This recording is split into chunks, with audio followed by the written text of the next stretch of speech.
Hello जी। Hello. Good morning. कैसे हो? आज से हम लोग एक नए टॉपिक पढ़ेंगे। बहुत दिनों के बाद हम लोग ऑनलाइन जुड़ने जा रहे हैं। तो जितने भी लोग होंगे आप लोग, आज से हम लोग एक sequence by topic by topics class को कवर करेंगे। और कवर भी नहीं बल्कि हम लोग एक नई बातें सीखेंगे। उसके साथ साथ एग्ज़ाम के पॉइंट ऑफ व्यू से जितने भी हमारे कॉन्सेप्ट होंगे, जितने भी फैक्ट्स होंगे, और एक एलिमिनेटरी प्रोसेस के तहत हम अपने क्लास को निरंतर आगे बढ़ाएंगे।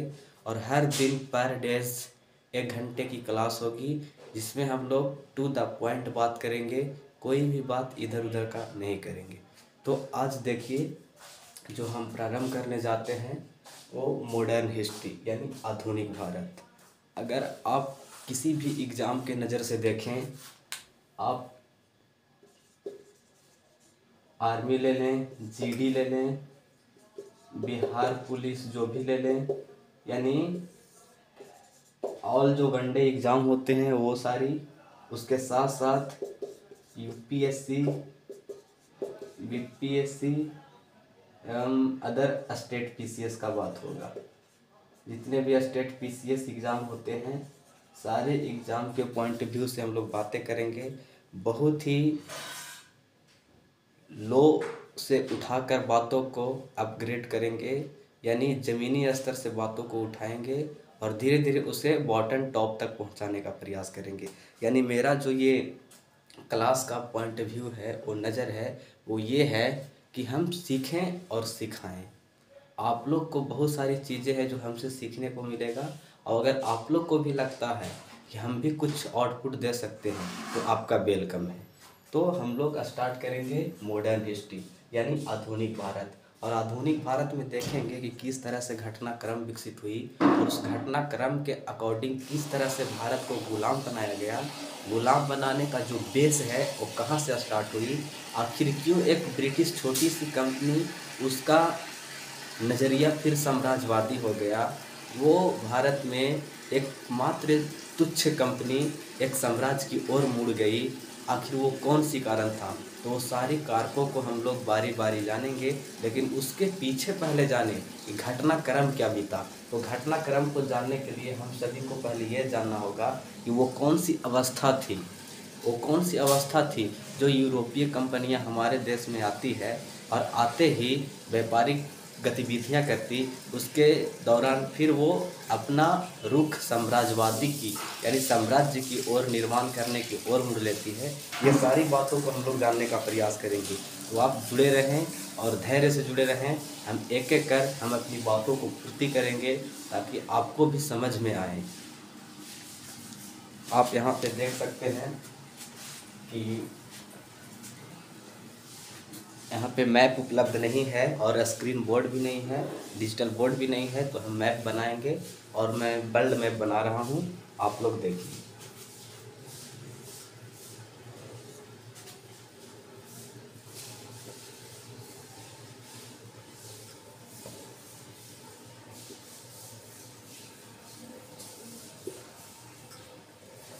ये नॉर्थ अमेरिका हो गया, ये साउथ अमेरिका हो गया, ये यूरोप हो गया, ये अफ्रीका हो गया और ये अपना एशिया हो गया यानी इंडिया।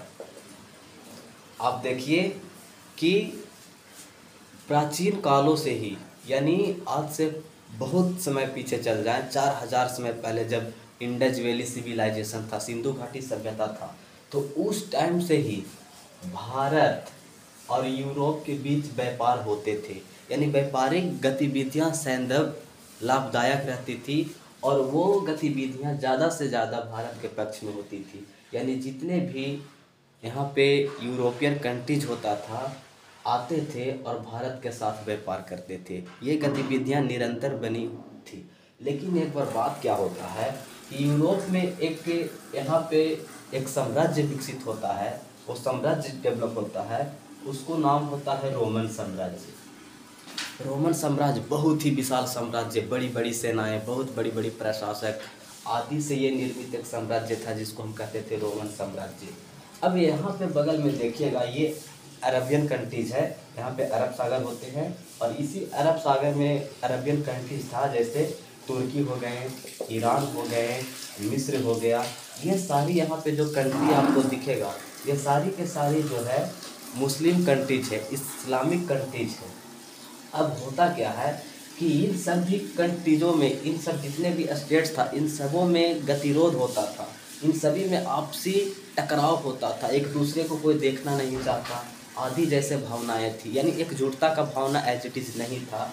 लेकिन यहाँ पे अरबियन कंट्रीज में एक महिला के पास काम करते थे, मोहम्मद पैगंबर, और मोहम्मद पैगंबर को ज्ञान की प्राप्ति होता है और उसने क्या किया, यहाँ से निकला, अरबियन कंट्रीज में आया और यहाँ पे कुछ लोगों को जोड़ना शुरू किया, और लोगों को जोड़ते जोड़ते क्या किया कि जितने भी यहाँ पे मुस्लिम कंट्रीज थे उस सभी को एक पहचान दिया, मुस्लिम मुस्लिम। अब ये जो आंतरिक गतिरोध था, ये आंतरिक गतिरोध बाहरी गतिरोध के ओर मुड़ गया। अब यहाँ से मुस्लिम निकल कर कभी इधर आक्रमण करेगा, कभी इधर अटैक करेगा, कभी भारत पे अटैक करेगा, यानी इसकी जो आंतरिक टकराव था, आंतरिक जो मुठभेद था, वो मुठभेद एक्सटर्नली की ओर मुड़ गया, प्रभावित हो गया। तो ऐसे में हम कह सकते हैं कि इसी के दरमियान यहाँ पे रोमन साम्राज्य फल फूल रहा था। रोमन साम्राज्य काफ़ी विकास, डेवलपमेंट साम्राज्य था। यहाँ पे मुस्लिम आक्रमण ने लगातार आक्रमण किया और ये साम्राज्य टूटकर बिखर गया, पश्चिमी रोमन साम्राज्य और पूर्वी रोमन साम्राज्य। अब पूर्वी रोमन साम्राज्य पे क्या हुआ कि यूरोपियन कंट्रीज का और ख़ास करके अरबियन कंट्रीज का प्रभावित हो गया, यानी अरबियन कंट्रीज जितना भी था इस पर अपना प्रभाव, डोमिनेंस, प्रभुत्व स्थापित कर दिया। ऐसे में अब देखिए कि यूरोप से भारत आने की जो मार्ग था, यानी यूरोप से एशिया आने का जो मार्ग था, ट्रेड मार्ग था, वो मार्ग को क्या किया, इन लोगों ने अवरुद्ध कर दिया। यहाँ पे भूमध्य सागर पड़ती थी, इस सागर के माध्यम से, यहाँ पे भूमध्य सागर था, यहाँ से सागर इस तरह से व्यापार होता था, और यहाँ पे कुछ ज़मीनी मार्ग था, तो यहाँ से घोड़े और कुछ लोग होते थे, जिससे फिर यहाँ और यहाँ से माल यूरोप जाता था। लेकिन जब ये अरबियन कंट्रीज रोमन साम्राज्य को विनाश कर दिया, तो यहाँ पे इनडायरेक्टली पूर्वी रोमन साम्राज्य पे कंट्रोल कर लिया, और जब कंट्रोल कर लिया तो अब देखिए यूरोप और इंडिया, यानी यूरोप और एशिया में जो ट्रेडर यानी व्यापारिक गतिविधियां था वो अवरुद्ध हो गई। अब गतिविधियां अवरुद्ध हो गई तो ये लोग यहाँ से, यानी अरबियन कंट्रीज के लोग, जैसे में तुर्की, ईरान, मिस्र, खूब एशिया से व्यापार किया और एशिया से व्यापार करके अपना डेवलप किया। और धीरे धीरे क्या हुआ कि इन व्यापारियों को भारत के व्यापार पर, एशिया के व्यापार पर एकाधिकार यानी मोनोपोलिक हो गया, मोनोपोलिक स्थापित कर लिया। ऐसे में तुर्की के एकाधिकार ज़्यादा हुआ। अब तुर्की यहाँ से माल लाता और यहाँ से यूरोप ले जाता और काफ़ी उच्च दामों में बेचता, तो काफ़ी प्रॉफिट था। अब यहाँ का जो माल था, यहाँ से सोने चांदी निकल कर अरबियन कंट्रीज में आना शुरू हुआ, और ये भाई साहब कम दामों में यहाँ से वस्तु खरीद कर और यहाँ लाकर फिर यूरोप ले जाकर ऊंचे दामों में बेचा करता था। ऐसे में व्यापारिक गतिविधियाँ यूरोपीय अरबियन कंट्रीज के सैदा बहुत अच्छी बनी हुई थी। लेकिन क्या हुआ, आप कहानी सुने हैं, जानते होंगे कि जहाँ से लोग टूटते हैं वहीं से एक नई रास्ता का निर्माण होता है। काश कुछ यूरोप के लोगों में भी ऐसा हुआ। यहाँ पे एक देश था पुर्तगाल और बगल में ही था स्पेन। वर्ल्ड मैप पर कभी आप लोगों को मैं बताऊंगा कि किस तरह से सारी लोकेशन है, क्योंकि जब आप हिस्ट्री पढ़ते हैं और हिस्ट्री के बारे में पढ़ते हुए जब तक आप उसके जोग्राफिकल कंडीशन के बारे में नहीं जानते हैं, आप जोग्राफी से कनेक्ट नहीं करेंगे, जब तक लोकेशन के माध्यम से देखेंगे नहीं, तो आप चीज़ों को सही से एब्जॉर्ब नहीं कर पाएंगे, सही से चीज़ों को पहचान नहीं पाएंगे, लोकेट नहीं कर पाएंगे। तो मैं आपको मैप पर भी लाऊंगा, लेकिन अभी आप समझने के लिए समझिए। ये एक छोटा सा देश था पुर्तगाल और यहाँ पे था स्पेन। अब बात क्या हुआ कि स्पेन से एक व्यक्ति निकलता है और वो व्यक्ति होता है एक मैडम इसाबेल थी वहाँ का महारानी, उससे मर्जी यानी उससे परमिट लेकर एक व्यक्ति निकलता है, उसका नाम होता है कोलंबस। कोलंबस, ये बात है 1492 ईस्वी को। ये व्यक्ति निकलता है भारत के खोज में। अब भारत के खोज में निकलता है तो उस समय दिशा सूचक यंत्र नहीं था, यानी कि रास्ता बताए वैसा कोई टेक्नोलॉजी नहीं था। तो ये व्यक्ति निकला इस तरह से और पहुंच गया अमेरिका। अब अमेरिका जब पहुंच गया तो क्या हुआ कि मार्ग था, वो भी जल मार्ग था। अमेरिका पहुंचा और अमेरिका पहुंचने के दरमियान इसको ऐसा महसूस हुआ कि हमने इंडिया पहुंचे हैं। भाई साहब इसी जानकारी के साथ मर गए और मरते दम तक भी इसको इस बात का इल्म नहीं था, इस बात का पता नहीं था कि मैंने एक नई दुनिया का खोज किया है, और वो दुनिया था अमेरिका। आज भी आप देखेंगे तो यहाँ के जो कुछ लोग हैं उसको रेड इंडियन कहा जाता है। तो ये यूरोपीय लोगों ने ही इसका इस तरह से नामकरण किया। दूसरी बात, और भी ये वेस्ट में पड़ता है, तो यहाँ पे एक कंट्रीज है वेस्ट इंडीज, आप नाम सुने होंगे। तो इस तरह से क्या हुआ, अमेरिका का खोज हुआ। अब अमेरिका का खोज यूरोप के लिए एक नई परिवर्तन का काल था। क्यों परिवर्तन का काल था, हम वो समझते हैं। क्योंकि जब अमेरिका का खोज हुआ तो यहाँ ढेर सारे भूखंड, सोने चांदी, संसाधन आदि यहाँ पे उपलब्ध थे। ऐसे में ये लोग खूब यहाँ से संसाधन लिए और संसाधन ले जाकर यूरोप ले गए। और इसमें भी आपको इस बात को समझना होगा, यहाँ पे बहुत बड़ी भूखंड था लेकिन यहाँ पे जनसंख्या कम थी। आज भी आप देखिएगा तो अमेरिका में जो दवाई का छिड़काव होता है फसलों में, वो एरोप्लेन के माध्यम से होता है। तो आप समझ सकते हैं कि कितना बड़ा भूखंड ये रहा होगा। ऐसे में यूरोप के लोग क्या करते थे, यहाँ से जाते थे साउथ अफ्रीका। यहाँ के लोग आज भी देखिएगा तो अनसिविलाइज्ड है और उतना डेवलप नहीं हुए हैं। यद्यपि आज से इससे बदलती हुई दुनिया में काफ़ी डेवलप कर गए हैं, लेकिन उस समय के बाद के नज़र से आप देखिएगा तो ये कंट्री जो था डेवलप नहीं था, बर्बर था, इस तरह से दम घूमता था। बहुत तरह तरह के यहाँ पे बीमारियाँ आती रहती थी, ब्लैक डेथ जैसी बीमारियाँ यहाँ पे थी। तो यहाँ के लोगों को जब यहाँ पे अकाल जैसी समस्या आता था, यहाँ पे आते थे अंग्रेज और यूरोप कंट्रीज के लोग, और यहाँ के लोगों से कहते थे कि हम आपको पालन पोषण करेंगे, हम आपको भोजन देंगे, लेकिन आपको मेरे समर्पण करना होगा। ये लोग तैयार हो जाते थे और ये यहाँ से ले जाकर दास उठाते थे और यहाँ से दास को लाते थे अमेरिका। अब अमेरिका में दास को बेचते थे और दास के बदले यहाँ से सोना चांदी ले जाते थे यूरोप। बात को समझिए, यहाँ से ये आए, पहले तो भारत से ये व्यापार किया, कच्चा माल लिया, यूरोप लाया। अब यहाँ से ये खाना पीना वाले वस्तु लेकर आया कहाँ, अफ्रीका। और यहाँ से दास खरीदा, दास को कहाँ ले गया, अमेरिका। अमेरिका में दास को बेचा और यहाँ से सोना चांदी कहाँ ले गया, यूरोप। अब यूरोप से सोना चांदी ले गया। अब यूरोप से सोना चांदी ये अमेरिका से यूरोप लाया है।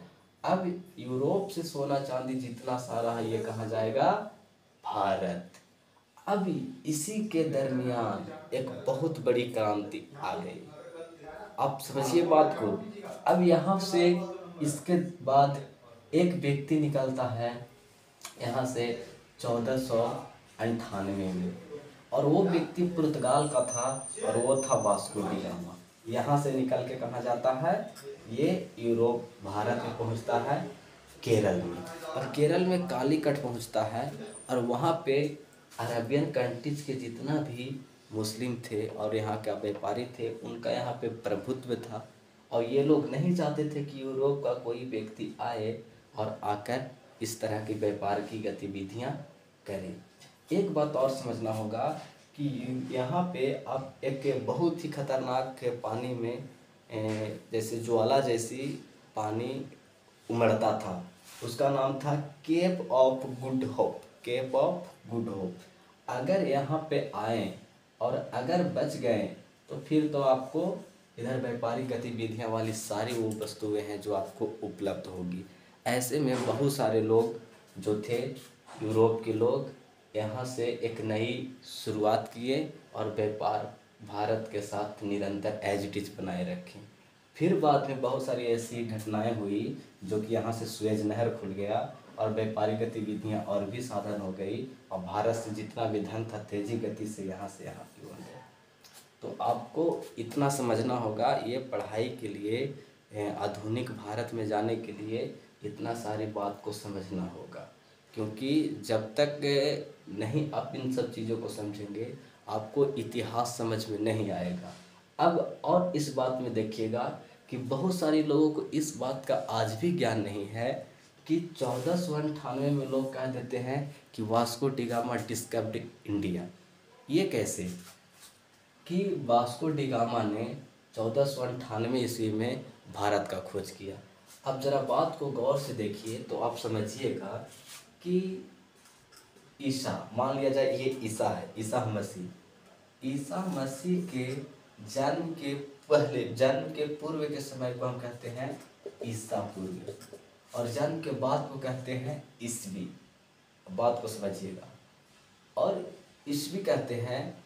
अब यहाँ पे क्या होता है कि आप देखिए कि वास्को डी गामा ने भारत का खोज किया, और उसके पहले बहुत सारे ऐसे यूरोपीय थे जो भारत आते जाते रहते थे, यानी उसको भारत के बारे में ज्ञान था। जब भारत के बारे में ज्ञान था यानी भारत आते जाते थे, तो आप कैसे कह सकते हो कि Vasco D gamma discovered India.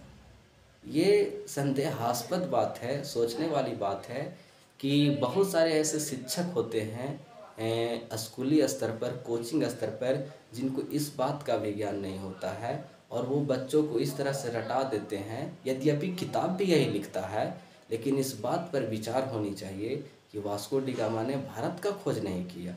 उन्होंने मात्र एक डायरेक्शन दिया, एक दिशा दिया यूरोप वासियों को, पूरे वर्ल्ड के वासियों को, कि इस तरह से भारत को जाया जा सकता है। आप देखिए तो ईसा के जन्म के पूर्व सिंधु घाटी सभ्यता था, जो उसका टाइम पीरियड था 2350 से 1750 ईसा पूर्व। दूसरी बात, अब देखिए उस समय में भारत में जो सभ्यता थी वो फल फूल रही थी, और उसके समकालीन बेबीलोन की सभ्यता, सुमेरियन की सभ्यता, भारत में यहाँ पे सिंधु घाटी की सभ्यता, मिस्र की सभ्यता, इन सारी सभ्यताएं थी। और दूसरी बात कि ये आपस में एक दूसरे के साथ वस्तुओं को आदान प्रदान करते थे, विनिमय प्रणाली के माध्यम से वस्तुओं को एक दूसरे के साथ व्यापारिक गतिविधियां थी। आप देखे होंगे कि गुजरात में एक स्थल था, गुजरात में लोथल, और लोथल में बंदरगाह था, और सारे जितने भी पोर्ट्स थे, बंदरगाह था, दूर दूर जाता था, व्यापार करता था। इससे क्या आंकलन लगा सकते हैं। अच्छा, मान लिया जाए कि ये बहुत बड़ी पुरानी बात है, आज भी इस पर रिसर्च हो रही है, लेकिन आप ये जानिए ना कि 326 ईसा पूर्व में सिकंदर ईरान से था, और भारत के नॉर्थ वेस्ट बाउंड्री पे आक्रमण करने के लिए उतावले थे। तो कहीं ना कहीं भारत यूरोप वासियों को भारत के बारे में ज्ञान था। तो हम कैसे कह सकते हैं कि Vasco D gamma discovered India, Vasco D gamma ने भारत का खोज किया। तो इस तरह से चीज़ें हैं जो बहुत लोगों को इस बात की जानकारी नहीं होती है, और वो ज्ञान बांटते हैं। तो इन सब चीज़ों के माध्यम से ही आप एक अच्छा हिस्ट्री का, इतिहास का विद्यार्थी हो सकते हैं, अब चीज़ों को सीक्वेंस बाय सीक्वेंस समझ सकते हैं। तो इस तरह से पढ़ाई करनी है, और आज फर्स्ट डे की क्लास है, तो आपको एक माइंड मैप बनाने का मैंने प्रयास किया है, और इस सब बातों से आप समझिएगा कि इतिहास का घटनाक्रम कैसे बीता है।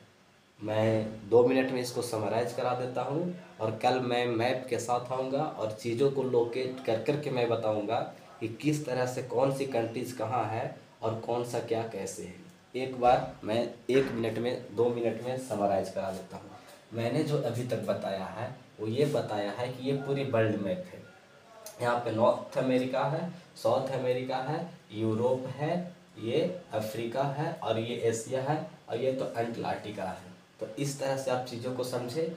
अब मैंने ये बताया कि प्राचीन काल से ही भारत और यूरोप के बीच व्यापारिक गतिविधियाँ, जो व्यापारिक गतिविधियाँ थी वो बनी हुई थी, यानी यूरोप और भारत के बीच व्यापारिक गतिविधियाँ चल रही थी। लेकिन बीच में क्या होता है कि यहाँ पे देखिए कुछ अरबियन कंट्रीज है, अरबियन कंट्रीज ने यहाँ के जो एक साम्राज्य था रोमन साम्राज्य, और उसकी राजधानी थी कुस्तुनतुनिया, उस पर आक्रमण करके इस साम्राज्य पर, ये साम्राज्य जो है दो भागों में बिखर जाता है, एक पूर्वी साम्राज्य, एक पश्चिमी साम्राज्य। और पूर्वी साम्राज्य पर डायरेक्टली या इनडायरेक्टली अरबियन कंट्रीज का प्रभुत्व हो जाता है। अब ये अरबियन कंट्री जब यहाँ पे रास्ता को अवरुद्ध कर दिया, ये भूमध्य सागर वाले रास्ता को, तो यूरोप और एशिया के बीच देखिए तो व्यापारिक गतिविधियाँ टूट गई कि नहीं, छूट गई कि नहीं। ऐसे में ये लोग एक नए व्यापार करने के लिए रास्ता को तलाश करेंगे, यानी आवश्यकता ही आविष्कार की जननी मानी जाती है। क्योंकि जब व्यापारिक गतिविधियां भारत और यूरोप के बीच छूटा, तो यूरोप कहीं ना कहीं आर्थिक रूप से, मानसिक रूप से पिछड़ता जा रहा था। तो ऐसे में कुछ समय बाद देखिएगा आगे वाली क्लास में, तो इन लोगों में आएगा पुनर्जागरण, और पुनर्जागरण आएगा तब ये लोग दूर दूर जाएंगे, घूमेंगे। और फिर मैंने बताया कि यूरोप से ये जो मार्ग थी वो अवरुद्ध हो गई। तो ऐसे में ये लोगों ने क्या किया कि भारत का खोज हुआ, भारत का व्यापारिक मार्गों का खोज हुआ। अब व्यापारिक मार्गों का खोज हुआ तो ये यूरोप के लिए एक बहुत बड़ी परिवर्तन की काल है, जिसमें क्या हुआ कि यहाँ से ये लोग माल लाते थे यहाँ, और फिर इस माल के माध्यम से यूरोप से दास खरीदते थे। अब दास खरीद के ये दास को ले जाते थे अमेरिका, और अमेरिका से सोना चांदी प्राप्त करके जाते थे यूरोप, और यूरोप से सोना चांदी सारा कहाँ जाता था, भारत। और ऐसे में धीरे धीरे भारत की सुख और समृद्धि बढ़ता गया। जब जब ग्लोबलाइजेशन हुआ है तो व्यापारिक गतिविधियाँ हमेशा भारत के पक्ष में रही है। तो ऐसे में एक बहुत बड़ा एक डायमेंशन है जिसको समझना है, और इसी के साथ आगे आएगा कि कैसे पुनर्जागरण आता है, और इसी के साथ आगे खोज होगा, यानी लोगों में खोजी दृष्टि आएगी, और जब खोजी दृष्टि आएगी तो नई नई दुनिया का खोज होगा। और इन सब व्यापार गतिविधियों के माध्यम से लोग एक दूसरे के विचार से संपर्क होंगे, तो लोगों में एक मानसिक जुड़ाव होगा, लोग सीखेंगे, उसकी मानसिक परिवर्तन होगा। जो कल तक पिछड़ा था उसमें तरह तरह की बातें उपजनी शुरू होगी, नए नए लोगों से मिलेंगे तो उसमें एक नई विचार उत्पन्न होगी। तो इस प्रकार से हम लोग सारे बातों को पढ़ने वाले हैं, और बहुत ही अच्छा और बहुत ही लाभदायक होगा आपके लिए। इसलिए आप प्रतिदिन आप 11 बजे से दिन में जुड़ने का प्रयास करेंगे, और आप इन सब बातों को एक बार नहीं, वीडियो को 2 बार देखें, और देखकर इस तरह की बातों से आप भली भांति जब परिचित होंगे तो आप अच्छा एक इतिहास पढ़ पाएंगे और नॉलेज रख पाएंगे। तो आज के लिए यहीं तक, मिलेंगे नेक्स्ट क्लास में। Thank you all of you.